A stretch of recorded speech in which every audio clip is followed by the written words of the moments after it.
Final hour overdrive continues, brought to you by FanDuel, bringing you everything from the opening line to the final score. We're live at the Boston Pizza up in Vaughan. Brian Hayes, the O-Dog, Jeff O'Neill, Jamie Noodles McLennan, the home of the Vaughan Kings. You played for the Vaughan Kings, and Mike Camilleri joins us around the table. One of the more famous Toronto Red Wings of all time. You were a Red Wing, right, Cammy? No, show him the jacket, Cammy. Where's the jacket? Be honest, Cammy. I heard you guys earlier when I was picking up the kids at school. Oh, I was there both. it is. I There was it both. is. You're both. See that? That's a real jacket there. A Vaughan Kings corduroy hockey jacket. That's a real hockey jacket. That's epic, man. That's a good-looking jacket. Yeah, my son Leo pulled it out the other day and actually Is he wearing it? He was wearing it to school, so it was pretty cool. But That's I awesome. started here with the Vaughan Kings and the Ciccolini family, and I heard you guys earlier, and I was fortunate to have a good minor hockey career. But before I did, Jeff O'Neill was the man. The O-Dog was the man up there, right? You were the man too, though, Cammy. You're older than I am. You were buzzing in the GTHL back in the day. Yeah, we had some fun. It was there, and then it was the Red Wings all the way up. You're right, and but yeah, no, I remember watching Jeff O'Neill, Richmond Hill Riot, Elgin Barrow Arena. My dad bringing me out when you were an underager, and that was like an eye opener because back then, like. You guys talk about it a lot, but I mean, hockey was a little bit of a different animal. And like Jeff was out there as an underager playing junior for Richmond Hill, and I was a bunch of years younger than him. And guys jumping you, and you would have to stick up for yourself. I mean, this league was tough. It was a different Guys world, with beards. It was just scary. Guys with beards jumping you? Yeah. Well, I remember playing Pee Wee, and my dad was like, let's go watch a major midget game. And I'm like, okay. And he's like, this is where you're going to play next year. And these guys were killing each other, fighting, beards. And I'm like, I don't know if this is the best plan. Yeah. But somehow it worked out. It worked out in the end. A couple half cages, the old half cage. Oh, yeah. Man. That's a different beast, man. And I guess you had to get your stick up. Like, we had Dougie Gilmore in here, and Doug said when he walked into the league in '83, I guess, he's 155 pounds. He's like, if I didn't get my stick up and send a message, they were going to kill me every chance they got. Yeah. Like, that's the way it used to be back in the day. I mean, yeah, I'm coaching Noodles' son now. We're coaching little kids. It's very different now. But yeah, back then, I mean, that was the game. I mean, I remember my dad teaching me at a very young age how to back people off. And probably not for this conversation. Maybe you throw an elbow up if you have to. Yeah. You don't have to do that with kids anymore? Now we're encouraging the opposite. I would hope so. Yeah. Well, it's good to see you, Cammy. And there's an interesting thing going on in hockey actually right now. You mentioned junior hockey, and you went to the O. You went to Michigan. And I'm sure you're aware of this. Now the CHL and the NCAA are working together where you can play in the O and still get a full ride and go down to the NCAA. But how is what is the logistics of it? Like, you can go and play a full term in the OHL, and once that's done? Yes. So historically it was once you played a game in the O, you lost eligibility. Yeah. You couldn't play juniors. So you'd always have guys like Cammy who would have been in the O, probably playing junior B, waiting for your time to go to college. And a lot of players would go to college and then come back to the CHL, right? They go play a year or two NCAA, say it's not for me, I want to play in the O. Right. And you'd have it go the opposite way. But now they've changed the legislation because of all the money involved in amateur sports and the NCAA and NIL money and all that kind of stuff. But don't forget about the money. Don't you think it's great for the OHL player that doesn't think he might not be a blue chip NHL guy, and then he can say, maybe I'm going to go to Michigan and get my education? But what's the downfall of these? Like, what's the downfall? Like, who's losing out in this situation? Well, the CHL, maybe? I don't think I don't know if there's a loser. I guess what I'm asking you, Cam, is like you made the choice to go to college because you didn't have the choice. Now that it operates the way it operates, would you have maybe done it differently? Would you have thought of going to the OHL first? It would have been tough not to try it out, right? I mean, I fast-tracked my high school to kind of take the temptation of the OHL away because I wanted to go to Michigan. This is a whole new landscape. I don't know the unintended consequences. And you've got to think the psychology of a 16-year-old kid. How do you not try it out before you get a chance to do both? I mean, right. I don't know how they're going to navigate this. It's going to be weird because it is a totally different landscape. Well, you're talking about the money college kids are getting. How much are NCAA hockey players getting in this NIL stuff? I mean, it peanuts, nothing. Probably depend on the school you go to, yeah, right? You go to a rich school. There's probably some people that hand over some envelopes. Yeah, no? I mean, and there's some like Cammy. You went to Michigan. You probably would have been making some money to play in Michigan. I've had a couple conversations with people that say, yeah, there would have been real money available. And I mean, I could tell you some stories of major, junior, and OHL and stuff that back then too. But yeah, this NIL money, I don't know how to make sense of it because it is a slippery slope. I mean, it becomes pro sports at some point here, and when you have a school like a Michigan or any of these big names, they can create any sponsorship endorsement dollars they want to support that. So I remember a college telling me like I would get a full ride, but they weren't allowed to give full rides, so they said I could work at the rink and drive the Zamboni, but I wouldn't really have They'd to pay do you that. 35 grand. Yeah, just to do that, and that would pay for my education. Yeah. So I don't know. There's lots of like little ins and outs to do that. Yeah, and I think all of it, I mean, it's case by case basis. I mean, these kids are so young and they just got to develop into being, well-rounded human beings. I think my theory on it at least is if they're good enough, they're going to play hockey at whatever level they're going to play hockey at. Right. You can't tell anybody that, though. Like, saying that slogan to somebody, if your kid's good enough, they're going to find you. Like, I love all these people. They live in small towns, and it's not good enough just to play hockey in their small town. If you are good enough, but everybody thinks, because this kid in another city is getting all this training and he's getting all this, that's what I have to have. I couldn't agree more with you, Jeff. Like I said, I'm getting involved with it with my son and Noodle's son here in Vaughan. And shout out to the U8 Vaughan Rangers, by the way. At home, Shout everybody. out. Oh yeah. So proud of these kids and just grateful that I get to work with them. But yeah, it's the same thing. It's just my personal belief. But I think we all have a certain potential that, a certain ceiling of what we're going to accomplish as athletes. And I don't think you can skew that all that much. I think all you can do is just bring them and support them and give them a safe environment. And I think you can mess it up pretty good. Yeah, it can go the other way. I think you can mess it up pretty good, but I don't think you can do too much to skew the percentage of how much they're going to get to their max potential as an athlete anyhow. Did you guys ever, and all four of you, Hayes, you played around. You ever play with a great player who hated hockey? Like, especially at a young age, where it's like Everybody's played with a guy that hated Oh, hockey. yeah. who was tons of like them, man. unbelievable, but it's like that guy's dad is a pain in the ass, or the guy's family, and the kid is just like, I'm done at 15 or whatever, because he was just so turned off by the amount of But I pressure. guarantee you the reason he hated hockey is because of his car ride home from the rink. Yeah, probably. What he large had to part. listen The to. old man. A lot of times that would be the Yes, example. it's like, why do I want to come to the rink when I know I got to deal with my old man in the car on the way home? I think sure, you nailed it, Jeff. And I got that asked this question today actually through email. Someone said, "Can you think back to your fondest memory of your minor hockey career?" And right away, the first thing that came to my mind wasn't playing. It was the car rides with my dad. Yeah. It was we just had a great time together connecting. And so, and I've heard the opposite from a lot of people, and I think there's a lot of challenges that come with that. And another guy I talked to about it yesterday was Jay Harrison, who's doing great work with the NHLPA for mental health players, and he's become a PhD in psychology and sports psychology, and there's so much there. We could go all day about that, but I think people got to just enjoy the game. Yeah, you and have got to fun. try to, man. But for some reason they can't. Like, to go to the rink and enjoy.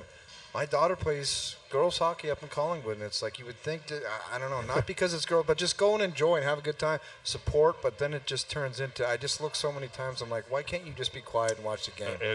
You still see it. It's not nearly as bad, I don't think, as it used to be. I mean, it used to be pretty wild, and maybe that's revisionist history. I don't know.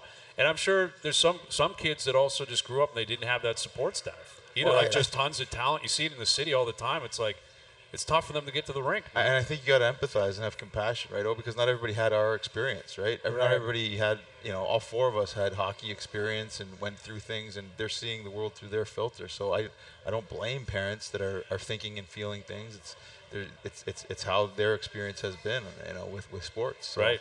Michael Camilleri joining us here around the table. Do you find yourself, like you're coaching the U8 team, how do you take the NHL out of it? Like, Noodles, you've talked about this, and your son's playing goalie. Like, I'm sure you're sitting there saying, maybe go into a butterfly there, like a little whisper to yourself, like maybe go play the puck. Like, Cammy, how are you coaching these guys? Like, how do you apply your expertise but filter it into, this age group? For me, I've learned a ton from my own kids and my wife, honestly, about people and working with people rather than just being, so focused on excellence or perfection like we're used to in the pro sports world. So they've really been my teachers, and I think for us we just do it a little differently, and we try and create an environment where they're just safe and having a great time and enjoying themselves and winning. Our definition of success may not be the same as everybody else just at this time. I think our only job. They're 7 years Our old. only job is literally. that they enjoy it and have fun. Exactly. At this part. Get So better over the that's course of the year and have fun. Just be athletes and have fun. That's our only jobs, that they Yeah. want to come back to the rink again. That's great. Yeah. That's awesome. Mike Camilleri with us. So when you look back on your career, like you got to play in Montreal, you got to play in Calgary, played in American cities, you broke in LA. Noodles, you guys have both played on both sides of the border. Like, how would you describe, like, if someone's stopping you on the street, playing in Montreal compared to playing in LA? Like how do you even describe the difference? Yeah, it's very different. Playing in Montreal, a lot like you would experience playing in Toronto. I mean, it's a celebrity life. It's very intense, and there's things I really appreciated and loved about that. I mean, as we all know here, if it's a game day, there's an energy to the city. People, you just feel and feed off that. It's important to people. Really cool going to the rink in that environment, like on a fall or when it's getting cold and you're in a hockey market. It's cool. It's a It game day. is. Not to get too spiritual, but you're feeling the energy. We're all connected, and you're feeling it, and that exists in those other markets also, but different, and so.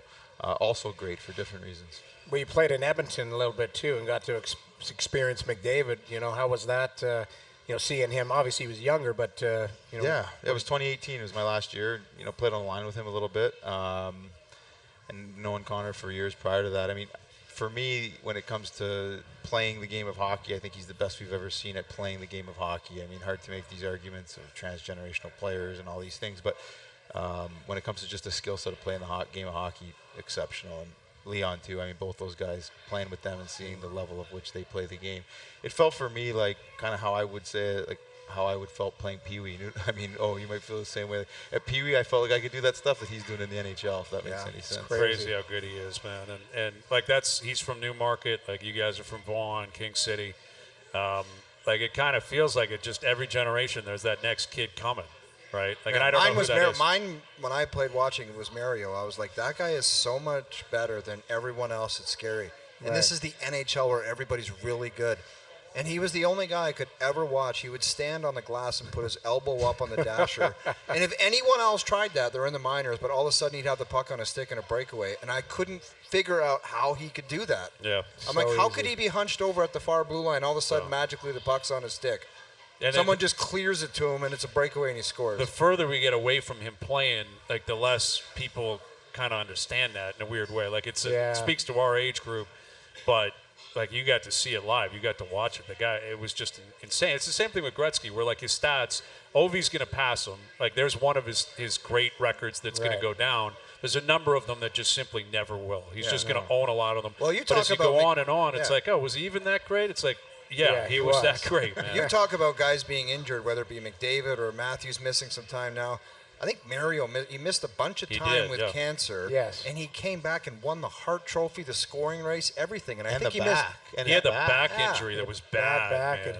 I remember coming into LA, I saw it once playing against him. Same thing. Oh, like I think he could barely, I don't think someone was tying his skates. I think they were saying from and it was like he didn't take his stride. I think he had 4 points, and I was like, this is just a different thing. Crazy, man. The size and the skill and he was incredible. Like 02, the Olympics. He was unreal, and he was. I think guys were tying his skates. Isn't that great? Guys at the Olympic Games. But those not aren't get like, me a water. Tie my I need you to tie my But those skates. those aren't lies. Like those are true stories where like trainers are like, we had to help him get on the ice. But the minute he got on the ice, he could play. Like it was ridiculous. He was another level. But there was an argument back then. If he would have been healthy, could he have challenge caught the Gretzky, stats? Like because there is the people in that generation, and we've all played with them where you're like, some of them are like, no, Mario was better than Wayne. Like there was a debate. Yeah. From our generation, you hear that debate, right? Yeah. You hear that debate because you played against them both, and you're like, that guy was ridiculous. Well, and you'd hear it about Orr before Gretzky, right? Like I'm telling you, if you watch this guy live, you wouldn't believe it, right? And it just keeps rolling over. Well, people thought Orr skated like McDavid in today's world because back then it was a different. Right. But isn't that the beauty and the romanticism of it? Like going back generations, your parents or your uncles, whoever it is, talking about the greatness of players. Yeah. And, it can get exaggerated over time, and like that's a beautiful thing. There's right? people that swear on the Bible that Bobby Orr is nobody ever. Nobody's better There's than people him. that are on the Bobby Orr train. It's just no one. It doesn't matter McDavid or anything that'll come close. I don't know, Jeff. That night I saw you at Elgin Barrel might have been the best performance I've ever seen. What a legend! That gave Bobby Orr a challenge. Yeah, it was the old Gordie Howe hat trick that night, I think. Yeah. But recently, what made me think of that too is the Mike Tyson fight the other day. There are people, younger generation had no idea what he had gone through, how big of a killer he was in his day. They just see this 60-year-old rumbling around with a face tattoo. Yeah, They're his like, ass hanging out during interviews, and you're like, he's got this no doesn't pants look on, right. and you're like, what is going on here? but like people who remember him fighting, like legitimately fighting, were going, this guy, nobody's ever going to come near him. Yeah. But that's, you go from generation to generation. People who actually watch Gretzky, watch Lemieux, or people who are old enough to watch Orr, that's what they've got ingrained in their mind. Yep. Absolutely. And I think that stuff's great for the kids to think about that and think about, Yeah. imagine that and imagine these different things. I mean, that's what my dad did with me. He'd show me clips of Muhammad Ali and all these crazy. guys growing up. It was I fun. love it. Well, it's got to be cool to be able to say that you played against Lemieux and you played against McDavid or with McDavid. Obviously, Sid and Ovi are in the middle where all three of you guys play Yeah. with them. Like, That's how long Sid and Ovi been in the league. I played against Sid and Ovi. Yeah. Moved to Florida, retired, came back, started broadcasting. and these guys They're are still in rocking. the league. And Ovi's got more goals than anybody in the league. Yes. Yeah. That's crazy. Like, that's what's wild is all of that, and Ovi's still ripping home goals like it's he's in his sleep. Did you guys think he was going to coming into this year? I didn't did. think he'd catch I Gretzky did. this year. I didn't think he would catch Gretzky this year. And I don't know, I mean, if you come back, if you miss multiple weeks, I think like, it's scary, man. It Like, now they're- scares me that he doesn't go on that pace. Things tighten up. The league tightens up, obviously, second quarter and all that. My biggest worry is how long is he out? They're saying week to week. I don't know what that injury was. That ACL, MCL. They haven't like, announced the specifics. that guy like tried to skate it off too. That's the crazy part. He is I think a the fact machine. they haven't That's right. announced anything is almost a positive because it was bad. It would be out. He'd be like, Well, oh, he'd having surgery if it was really Exactly. Is he going to Keswick or Germany?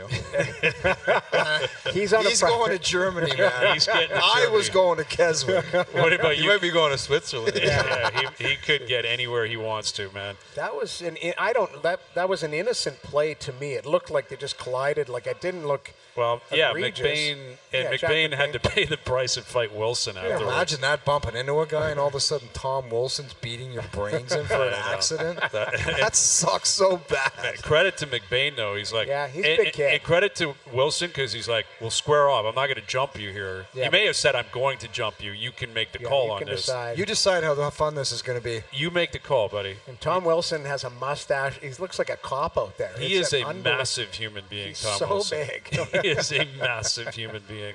Good hockey player. He's a He's good great. hockey player. That's another Toronto guy. There's your Four Nations guy, maybe. I don't know. I mean, there's been some rumors that he may be a part of the team. We're trying to throw in extra names into the Four Nations bucket of people that are outside the realm of like the locks. Are you on the theory of build a team or just get the best Well, players I together? threw out Anthony Cirelli. Okay. Like I'm a big Cirelli fan. I think he's a local guy Yeah, from he's this I area. think he's a here. Vaughan guy, man. Vaughan He grew guy, up watching Cammy, you know. back in Exactly. the With a day. last name like Cirelli, you could Yeah, throw a you're rock not- at Yeah, his right house across from the here. street, man. But I think when you're building a team, like he could find a role. You could find a role for him on that team. So we had like what do we say? We're gonna do it today or Yeah, we'll do it on Friday. We're doing a Friday. big bonanza on Yeah, we're Friday. doing lots on massive. Friday. Yeah. Yeah, that's the But the big thing when you plan. pick a guy like Cirelli, everyone is going to come out with their Cirelli on their team saying he was just picked because he's John Because of Cooper's Coop, and yeah. he's close Yeah. to him. But that's just the way it's going to Well, be. Cooper deserves some sort of say. He's a coach. Like, he's coaching the team, and, like, The thing is, you don't have to answer for it if you win.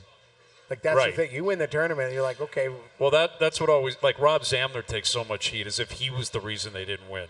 Remember, I think it was in '98 he was on that team, and people are like, why is Rob's? Yeah, he's the reason. The only reason they bring up his name is because they didn't Because they didn't win, exactly. Right. If they won, because in '02 I think they had Draper and Maltby maybe on that Yeah, team. they had- I think they did as like a fourth line checking line, Right. and it worked, so it's all good. Where if they had a lost, it would have been, Yeah. well, why'd you bring those guys and not first line players in the NHL? Rob or Zammer whatever? was a We good got to be player. careful of Good player. cause and effect, right? I mean, Yeah. if they win, this is the model from now on. Right, Right. exactly. Until they don't, Exactly. it's copycat. Right? Exactly. Yeah.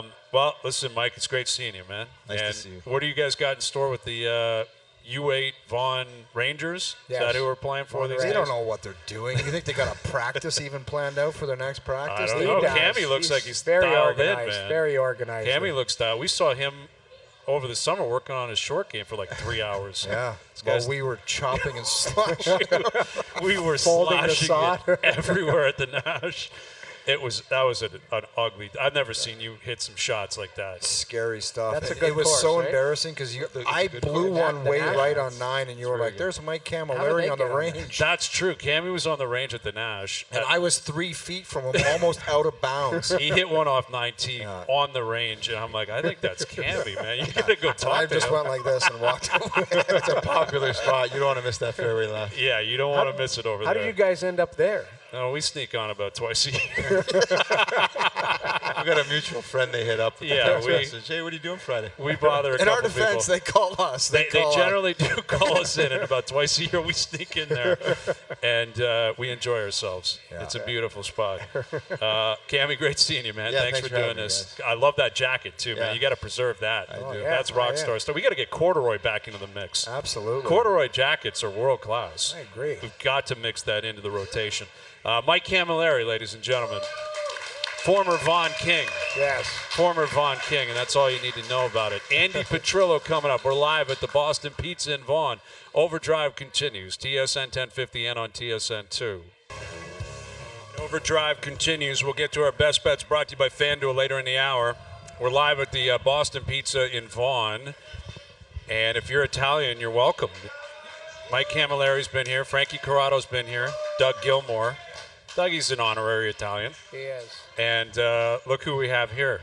Andy Petrillo in the house. It's a lot of vowels on the A show. lot of vowels, lot of values. What's happening, Andy? How you doing? I'm great.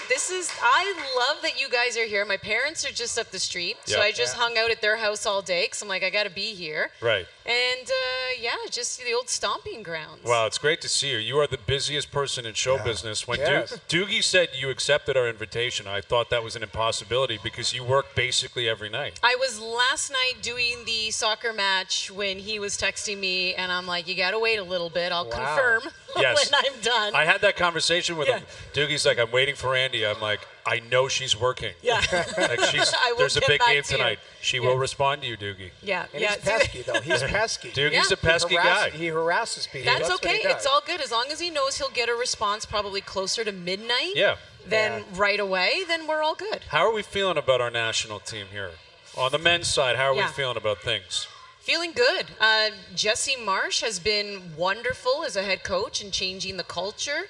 The players have been the players, but he manages to get the best out of them. And then he's also staying true to his word of scouting young talent. We had another player make their debut last night, and Jamie Knight-LaBelle. That's the 7th player under him since he's taken over just, before the summer. 7th player making their debut for Canada, kind of establishing, and I don't mean this in a bad way, but like establishing dominance as a coach, right? Like this is how it's going to be. I'm going to put, Alfonso Davies, you're going to be a left back. You're going to play there. Maybe we'll move you up, but at the end of the day, that's where you belong. He's a little bit more affirmative of what players' roles are, and they're buying in. And he's also telling them that they have to also be available to the community, something that they really weren't before. They weren't accessible. They would never do these kinds of training camps and visiting these soccer camps the way they did just a few months ago. So he said, I really want to make this the people's team. And the players are buying in. And it's just resulting in positive results on the pitch, too. Do they get new drones, or is the drone? What can you tell us about You have that? to dance around that a little bit or not? Well, Marsh isn't responsible, but Marsh- Herdman, if you see John Herdman, I it's didn't like, want to get off track, Andy, but I found it to be a goofy story. Like, I was like, can you not just watch video as opposed to sending a drone over a building to check in on practice? Yeah. Maybe go over some video. But that's how... It was a crazy story. Yeah, and I guess it got out of hand in this report that came out. So I'm not saying anything that's an opinion. How I'm saying, far out of hand was that story? Well, and you were on the desk, like the Olympic Games. That was so, I wouldn't say it was overshadowing, but it was a groundbreaking story. So it was a groundbreaking story because, yes, if you want to have the conversation in the world of soccer, other teams do this. Now, it doesn't mean that it's right that other teams are doing this. However, the fact that this happened at the Olympics, where you're not just representing the Soccer Federation, you're representing Team Canada. Right. So now people like who are on your swim team, people who are on your fencing team, people who are on like your rugby team, they're now all being affected by this story where it's so unfair. And so you're now representing Team Canada. And the fact that it was done, because this is all things that we're hearing, in France, so this, the games being in Paris, they actually have a law, and it had nothing to do with the Olympics, that any unmanned device in the air does have jail time. Oh my God. Get to know the laws of the country you're going into. So that's number one. They were also prepped on that. They were told these are the laws here, and they were also told about other things, rules and regulations. So they also just defied that because it was so entrenched in the culture of doing it. And of course, this investigation comes out where it seems to all kind of land with Herdman bringing that into the Federation and carrying it over.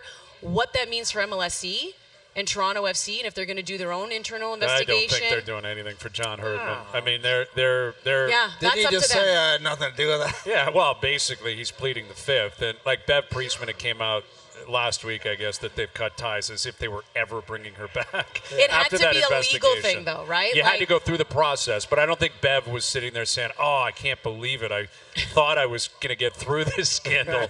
I don't think it was going to happen."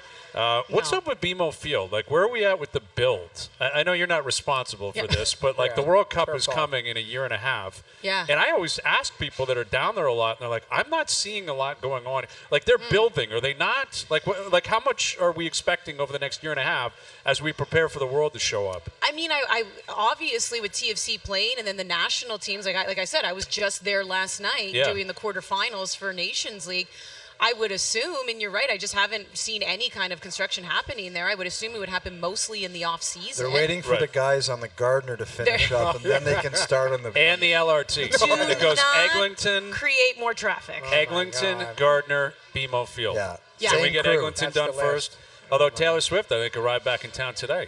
She was back at... As long as she got downtown in time. I thought everything? I thought I saw, maybe I got duped. Maybe it was last week's escort, but I saw a video of an escort rolling into the Rogers Center today. Same one again. Probably. Same guys. Probably. Well, whenever I drive along any highway now heading into the city, because that's closer to where I live now, the signs that are facing the highway of welcome Taylor, come visit, and then it's whatever business. Yeah. Like that's going to work. But could you imagine if she Come shows up to Boston Pizza, Vaughan, please. But, You're yeah. welcome. You never But We'd if love she to have comes her up. and you take a the show. picture, that's it. Wouldn't that be incredible if she walked right through here and said, actually, I'm here, I'm just picking something up, Boston Pizza. Watching your show, really. She could be. Shout out to Taylor Swift. There we What's go. up, Taylor? Absolutely. Yeah, well, you mentioned like the scouting that Jesse Marsh is doing. And what I find fascinating in soccer, and you see it in basketball actually, recently Joel Embiid got his American citizenship, played for the Americans. That is something that happens in international soccer all the time. Yeah. If you have a passport, I think we might need that for Canadian goalies. Noodles. We need, like, is Vasilevsky part Canadian? Can we get him to... An old ancestor. Right, can we get someone to flip and play for the Canadian team? But that's a big part of the process, is it Yeah. not? Is that kind of something that Jesse Marsh is kind of trying to attack any Yeah. differently than past administrations? No, I or- mean, John Herdman, I'll give him credit for this. He identified a lot of dual nationals really early on. That was part of his whole thing when he first took over. And he wanted to make sure that any player that fell under the radar or would have been more inclined to play for another country, that he would bring them into the fold. And, he did that. I mean, Stefan Eustachio, we could argue, was one of the best players on the scene. Yes, Davies and David get the limelight, but at the end of the day, Stefan Eustachio is that man in the middle. He's no longer the heir apparent. He just is the guy after Atiba Hutchinson retired. And this was somebody who could definitely have gone and played elsewhere. I believe Portugal. He could have played for Portugal, and he turned around and said, I had this great conversation with Herdman and obviously this great, experience. And now, thanks to him and thanks to the experience that he had, we have a really strong midfielder in Stefan Eustachio. So Herdman really started that. And, Jesse Marsh is just getting that going. And I think but it also helps, right? Like when you have a guy like Alphonso Davies, when you have Jonathan David who can score, when you have Kyle Larin, when you like all these other players, it doesn't take much to convince a dual national that this is the country you want to be a part of now and represent. Right. Just like it used to be the other way around. If you were a Canadian who also had some American in you, you were far more inclined to go play for, the United States because of the firepower they had on that team. So it's shifting a little bit because of those guys. So you also have to give credit to, the players are selling it to other players themselves. They're winning, and they're absolutely doing very well. Andy Petrillo joining us here. We're at the Boston Pizza up in Vaughan. So you're back in the rinks with Prime as well. Yeah. Yes. Like, what's that lifestyle like, getting You back had in the one rink? day off a week, and then you decided you were going to work on it. Exactly.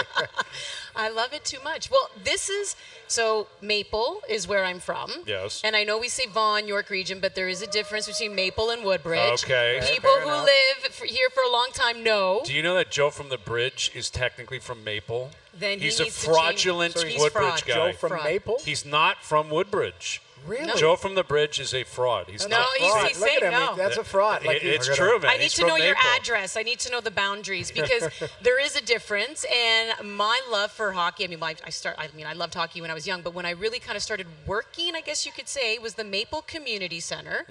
I started working at the concession stand there. The Vaughan Vipers used to practice out of there. They didn't play out of there. They'd play out of the rink in Woodbridge. But I just started to also really just get exposed to junior A hockey. I don't think they're in existence anymore, but watching the Vaughan Vipers, working in this concession stand, dealing with hockey parents at 5 a.m, having given them their coffee, Yeah. which was brutal. Oh, yeah. Grumpy. Can be very nasty. Very Very nasty. crabby. Very nasty. Was there a uniform there? Because like the rinks I grew up as a kid, there'd be a uniform for all the staff at different rinks scattered through the Really? league. Wow. Yeah, like I remember North Toronto Arena. It was all like green, old school, gritty gear, and Gotta wear a hairnet and the rink stuff. staff would be. You'd be like, oh, that guy's working here at North Toronto Arena. It was Burgundy, and the company that ran the concession stand, and I know this because I kept my very first pay stub, was Coffee Delight. Yes, So old school. That's who ran it. I love and, it. And it's because of that I also say, please don't ever eat the hot dogs. Yeah, Some they've been there for a while. They've been there for a while. But yeah, that's You got to admit, though, the best smelling thing when I go to my kids' hockey is the French fries in a hockey Yes. arena, dude. They The smell, fries are it's like, so elite. It smells better than anything on earth. Growing up, I made those. People, I don't know if they do this anymore, but people where I grew up put vinegar. Oh, yeah. Oh, dude, On fries the on fries. vinegar is I a didn't massive know that. move. It's vinegar with salt and then a little ketchup on And the if you side. don't use a fork, dude, your hands, when you're going, it's like, It's like hand sanitizer. It really like is. It burns your fingers Yeah. off. yeah, and that's, But man, I the didn't- smell of the vinegar is Just just like heavy. it clears your sinuses. But all Yeah. my buddies would just load the vinegar. I couldn't do it. My love mom it. likes it. Yeah, I don't put vinegar on mine. My mom likes putting vinegar on her fries. I used to but, do that back in maybe a Yeah. little malt vinegar every once in a while. Really Yeah. mix it up. But really that- mix it and up. the smell of concession stands bring me back to that. But that's Yeah. where it all started, Maple Community Center. And then when I started working at Rogers Cable, Yep. York Region. So I'll share this story. I'm sure he doesn't want me to share this story, but it's a good story It's because a positive story. when I started working at Rogers Cable, we used to do a game of the week. We used to cover the Newmarket Hurricanes. So it was like Newmarket Hurricanes, Aurora Tigers, and then eventually it just became Newmarket. And once in a while, we did the Thornhill Thunderbirds. So one night we were there, and your jersey was being retired. And I had a chance. I was so nervous because, yeah, I'm covering Junior A, but now I'm going to interview an NHLer. I think you were at the Carolina Hurricanes still at the time. So everyone was abuzz. Like, this was a big deal. Jeff O'Neill was coming to the rink for like a Yep. Thornhill Thunderbirds game, and I got to interview him. I have no clue what I asked you. I blanked out.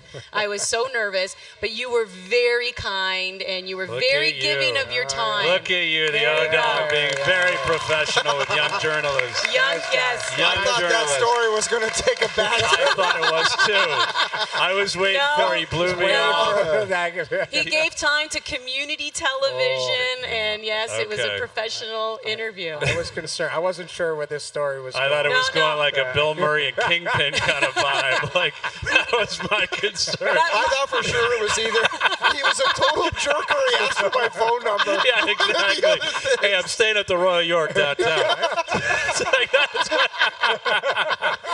luckily, that didn't happen. See, That's good but to no, hear. he was a pro, convinced me that the NHL was going to be great, and then that was no. I'm And kidding. you made it. Now you're in Yeah. the NHL, Andy. Now Look I'm at in you. the You're in the NHL. NHL rinks doing it all over again. Yeah, back at it on Monday nights. That's amazing. Yeah. So, what do you make of your Leafs? I mean, they're dealing with injuries right now, but Yeah. I mean, they're in a pretty good spot. Like, they're winning a lot of games, and I don't know if Craig Berube.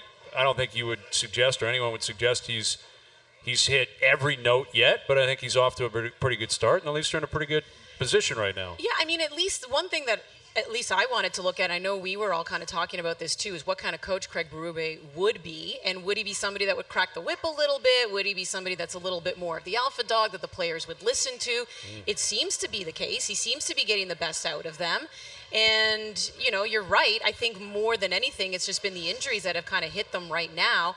I'm still a little concerned, why you have such firepower, why you have such offensive talent, and the power play sometimes seems to be a little hit. That has been weird this year. It's the power been play. so weird because that's what destroyed them in the playoffs last year. Right. What do they have? 1 goal and 23 chances, and it's how does that happen? And I did ask Berube about that, and he's like, well, if I were to try and simplify it, he goes, is when you do have talented players like that, is sometimes you're always just looking for that perfect shot. You're always looking for the cute little pass. You're always looking to do something special, where sometimes you just need to take the shot and it needs to go off your ass and in. That's okay. It's crazy for that how to happen. Austin Matthews left the power play and left the team, and all of a sudden the power play started scoring goals. It's Right. crazy. Yeah. And when he comes back, he's going right back to power play one. A lot of times, And everything's going right through him but again. guys defer to him, right? But it is, if you simplify, you are going to get some favorable bounces, maybe pushes off your defense a little bit. Now you can start to create. I was talking to the Oilers coaches literally about their power play last night because I said, what are you seeing there? Well, early on we were kind of moping around and feeling sorry for ourselves. I said they've gotten it going as far as looks, but they haven't been executing. I think Right. that's where, when you looked at that Leafs power play, they weren't executing, but I think they were trying to pass it into the net instead of just going. Yeah, probably overthinking You it too, overthink right? it, You got Mark Savard running things now. It's a little bit different. You're Yeah. trying to make it work for your coach. It's Yeah. got to be second nature on a power play. Yeah, Like instinct. Well, absolutely. And that's exactly, I think, what ends up happening, and that's what Craig Berube said. So they've acknowledged it. Now it's a matter of kind of executing as well and making sure the players figure that out. Yeah, for sure. And tonight's a big game. Vegas, it's amazing what's happened with Vegas. They're not a young team anymore. They've been in the league for 8 years, but they're an established team. They are one of the marquee teams in the league. The way that they operate, the way that they are constantly dogged in terms of winning and turning over a roster. It's a big profile game tonight. I was looking at it today. Their defensive core, the smallest guy's 6'3". They're monsters. Well, that's what Boston's done too. Boston just said, we're getting Zadorov. Getting a and we're bunch of gonna trees, Bring yeah. in guys like Charlie McAvoy, I think, is the smallest guy technically on that Yeah. defense. You And gotta the be Leafs able have to tried play. to do that as well. You got to be able to play, though. It was pointed out to me today, they got the biggest defensive core. I'm like, yeah, but they also have Pietrangelo and Theodore. Right. Yeah. And Hanifin can So, move. yeah, so star players, the fact that they're bigger, that's just a bonus. That's what I thought. You'll take that every Well, time. you take that every day of the week. Yeah. I said you get lucky if you the reason why I think Leon Draisaitl, he's so amazing, but he's big and he's strong. So it's hard to Austin Matthews when he's on his game, he's so strong, he's so big. Size does matter, and then you have to have elite skill. That's what makes Vegas so important on the back end. Absolutely. Eichel fits that mold. Well, yeah, just they're a big stone. guy that just goes straight downhill, man. So it's a big one tonight. And it's also the depth, because if I'm not mistaken, don't they have 2 Russians leading the way in scoring as well on that team? It's just Dora for whatever his name is. I'm gonna Feyev. just You two are the Well, it's- broadcasters in the I'm race. it's gonna- Dorofeyev and Barbashev. Yes, Dorfeyev or whatever. But look at us I figuring it out. I will just chew his name apart tomorrow if he ends up there's guys What do where you I'm do like, in the booth? Do you have phonetics in front of you? Do you have a card that is phonetically written out? Yes. So when I was calling Ottawa all the time, and it's Borvietsky, so I would just literally phonetically. That's where you got to say Borokop every single time. Cheat. Boardog. Yeah, the Borog. Borodog. But Wasn't it Athanasiou? We always say Yeah. happy to see you. That's how I always nice kind to of. see you, Yes. Athanasiou. But now guys are changing. See, Liljegren is Liljegren. He wants No, to go it's by. not. Yes, he is. He It's wants in the to Bay go Area. by Liljegren now. In the Bay Area, he's Liljegren. tomato, he's gone. That's the thing. Oh, I It doesn't- I think Yeah. after 2 years, you don't have the right to change. I I'm totally sorry. agree. There's been guys that have changed it 3 times in different spots. There are brothers in the league that go by. Who are the 2 brothers that had 2 different? Mahalik and McCulloch. Yes. I think. Mia Yes. and Mahalik. He's like, oh, it's not right. I'm like, I just saw your brother. That's Yeah. how he pronounces I know. it. He's an idiot. That's They not how also I do claim it. they don't speak the language either, and they're Wow. full fluent too. Yeah. Well, on the whole phonetic thing, I will say a couple weeks ago I had to, I had the pleasure of hosting the Canadian Premier League Awards. And there was one player in particular where I just wanted to make sure I got his name right. So I phonetically spelled it on my notes. Then I had a current player come up on stage to help present the award. And the guy rats me out live during the show. He's like, why did you spell his name like this? I'm like, can you just not look at my notes, number one? Right. What are you doing? And I did that so I wouldn't mess it up. And he says it in the microphone. That's and- professionalism. It's respect, Yeah. though. Yeah. That, you want to get it right. A lot of times, I'll just allow the play-by-play person to say the name. There'll be nights where I'll say that, Gord or whoever Yeah. I'm working with, You say their name, I'm just going to chime on the back because there's no way I'm going to butcher it. That's how I know I've improved as a broadcaster is I can take a left turn quick where I can get away from actually saying a name I don't know. Yeah. Like I'll be going down that road on a take and I'll be like, actually, now that I think about it, I'm like, and it's all a deviation because I'm going to butcher that guy's name. Avoidance is a clear It's a veteran quality of a broadcaster. You put a lot of hours in when you know how to do that. There's a reason why I said 2 Russians were leading the way. Yes. And then he started. You're right. And then I started chewing. You're I right. even said it last night, that Podzolkin or whatever. Podkolzin. Podkolzin. I twice I had to say his name, and Gord corrected me on air. I'm like, oh my god. Well, Gord nails everything. Yeah. Like Gord is a savant when it comes. Like I'll throw in the World Juniors, and he's calling a game between Czechia and Hungary, and he's nailing names. Yeah. But can 2 I ask on you 1, this? 3 on 2. I'm like, Would you know if he wasn't? But that's a better point, Andy. There's a very good chance it's a Canadian audience and no one has a clue. just selling it, making names up. As long as it sounds good. You can fake it to make it, man. You always say that. You can get into buildings if you look right. They're like, that guy looks like If he you're should be. 6'2" and you're somewhat in shape, just put a nice suit on and go in the back security and give the guy a wink Yeah, and hey, say, pal, "Where's the how are press ya?" box?" Yeah, it's like, yeah, you're in, man. You're in. It's easy, man. You can pull it off. is. You looked the part. What was Doogie saying out of the gate to get this place rocking? What did you say again, Doogie? What was your big? Now you've forgotten about it, Andy. You missed it. Doogie was presenting himself to the crowd here at Boston Pizza up here in Vaughan, and he was setting the tone. Be good or Stay something. loud, stay proud. Stay loud, stay proud, Doogie. Stay loud, stay proud. Stay loud and stay proud. And they are. And they are. And they have been. And they are. And they wouldn't have if you didn't set the tone, Doogie. Got to spark it up. That's what's important. Well, Andy, it's great to see you. And like this is your neighborhood, right? Yep. Grew up here, moved here, 1988. None of this was here. This was all farmland. Yeah. And I remember when I told people I lived in Maple, they would give me a funny look, and I would say, you know where Canada's Wonderland is. all you gotta That say, was the marker. Wonderland. And, there's a Starbucks up the street. There used to be a farm there with this beautiful black horse. And when I was in high school, went to St. Joan of Arc. So I went to Father John Kelly, first elementary school, again, down the street here. Went to St. Joan of Arc the second year that it was open. And I think it was 96, 97. The first fast food joint opened up. Yes. It was Harvey's, and we went nuts. There you like, go. oh my That's goodness. a statement. Like you're alive now. Now we've made it because we've got a fast food joint here. It's so amazing. yeah, I've definitely watched. Like I was here before Vaughan Mills was built Vaughan up. Mills was the big one. Like growing up in the city, there were rumors of like they're building this thing called Vaughan Mills. And it's like a real mall. You got to check it out. Like there's some serious stuff up there. Yeah. And I wouldn't say PTSD, but I take my kids to Wonderland once a year. We go. It's tough, And it's a full thing, right? Like you get off of Rutherford Road, you drive right in, you got to be there before the gates open. Yeah, it's tough. And it is a full day grind. Because you're coming from out of town. Yeah. For me, a lot of kids would hang out at the mall. We didn't have one, so we would get our season's pass. And That would be the spot at we'd Wonderland? hang out, like when the Ginos and Ginas talk about Gino Hill, Yes. and you hanging out on Gino It's Hill. that mountain in there. That was a real thing where you could just sit and hang out on the hill. Y'all had Fist your fight. season's pass. Be a I fist love it.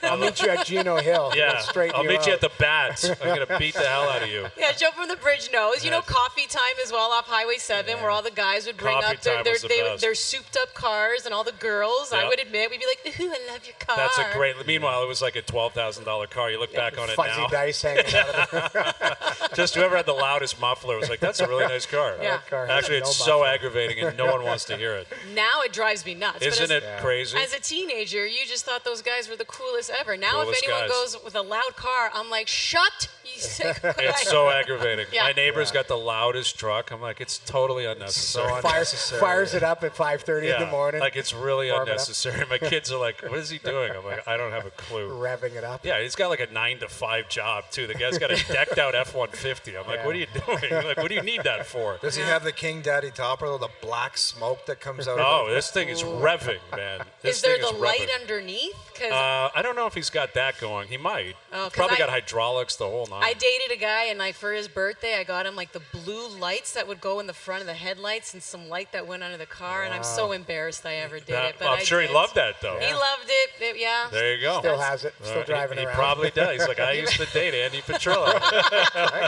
Andy Petrillo. Driving around Maple. Exactly.